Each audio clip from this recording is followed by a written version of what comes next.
In a quiet village nestled between wide green fields and tall hills, lived a young man named Deo. He was the first son of Chief Adukunal, the most powerful man in the region. The people respected Deo's family. They lived in a big compound made of red clay, with strong wooden gates and guards who watched night and day. Deo had everything a young man could want. He wore fine clothes, ate the best food, and rode on a strong white horse that everyone admired. But Deo was not like most rich young men. He was kind, humble, and thoughtful. He loved to read books and listen to old stories by the fire. He often wondered what life was like for people outside the palace walls. One day, his father called him to the great hall. The room was quiet, except for the deep voice of the chief. "Deo," Chief Adukunal said, "you are no longer a boy. It is time you married and prepared to take your place as the next chief." Deo bowed his head respectfully. "Yes, father. There is a daughter of a noble family in Ajik village. She is beautiful and well-trained. Her father and I have spoken. You will marry her next month." Deo's heart dropped. He had never met the girl. He had never even spoken to her. But he knew better than to argue with his father. "Yes, father," he replied again, but this time his voice was low. A week later, Deo traveled with his uncle to a nearby village called Igbajo. They were there to support a new school opening for children. Deo liked helping with things like that. While walking through the village, he saw a group of children sitting under a large baobab tree, laughing and clapping their hands. In the center of the group was a young woman. She was speaking clearly, holding up a chalkboard. She wore a simple dress, her feet were bare, and her eyes sparkled with joy. Deo stopped. The woman's name was Amina. She was not rich. She had no royal blood. She lived in a small hut with her blind grandmother. But she had a gift she could teach and inspire. The children loved her, and even the elders respected her quiet wisdom. Deo visited the tree the next day. And the next. And again after that.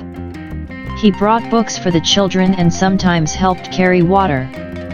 Amina would smile politely and thank him. At first, she didn't know who he was. When she finally learned he was the son of a great chief, she became more distant. "You should not be here," she said one afternoon as the sun turned orange in the sky. "Why not?" Deo asked.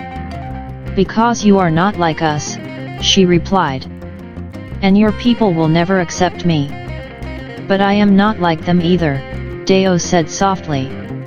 "I am just a man who wants to be where he feels alive." Amina said nothing. But her heart beat faster whenever he came around. News travels fast in small villages. By the time Deo returned home, his father was already waiting. "You shame us!" Chief Adukunal thundered. "A chief's son running after a poor girl with no name, no family, and no future." "She has a name, father," Deo replied. "And a kind heart. That is more than most people I know." The chief stood, his eyes dark. "You will marry the girl from Ajik, or you will no longer be my son." Silence fell. Then the chief made a decision. "If you claim to love this village girl, then prove it. Go and live in her world. No servants. No money. No name. Live like them for 30 days. If you still want her after that, come back and face me." Deo looked his father in the eye. "I accept." The next morning, Deo left the palace with only a small bag and the clothes on his back. When he arrived in Igbajo, Amina was shocked. "What are you doing?" she whispered. "I came to stay," Deo smiled. "If your people will have me." He found a small room behind the carpenter's shed. He fetched water from the stream, helped in the market, and worked with the children under the baobab tree. People laughed at first, but they soon saw he was serious. Deo didn't complain. He learned to live simply. His hands became rough. He ate once a day. But he smiled more than he ever had before. Every evening, he walked Amina home. They talked about books, dreams, and the stars. Slowly, Amina began to trust him.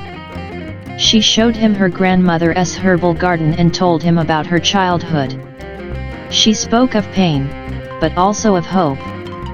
Love grew between them not from riches or gifts, but from honesty and time. On the 26th day, Amina's grandmother fell sick. Very sick. Deo ran to get herbs, pounded roots, and stayed by the old woman's side. But her breathing slowed. Before sunrise, she passed away. Amina cried quietly, holding her grandmother's hand. When Deo tried to comfort her, she pulled away. "I have nothing left," she said. "You've seen what my life is. Go back to your world, Deo. You don't belong here." Deo's heart broke. But he nodded and left without another word. On the 31st day, Deo returned to his father's house. The guards stared. He looked nothing like the prince who left. His clothes were torn, his feet dusty, but his eyes were strong. Chief Aducanal sat in the great hall. He looked at his son and frowned. "You came back," the chief said. "Yes. And what is your choice?" Deo knelt. "I still choose her. I still love Amina." The chief stood in silence. He had expected his son to break. But something in Deo had changed. The chief sighed deeply. "I was once like you," he said quietly. "I too loved a girl my father rejected. I let her go. I married for power, not love. And I have regretted it all my life." Deo looked up, shocked. "You have proven yourself, Deo," his father said. "If this is the woman who makes you strong, then she is the right one." A month later, under the same baobab tree where they first met, Deo and Amina held hands. The entire village of Igbajo came to witness their union. Even the chief arrived, dressed in simple cloth, and nodded with pride. There was no gold or throne that day, just love, laughter, and the promise of a new kind of future. And under that tree, two hearts that once lived in different worlds now beat as one.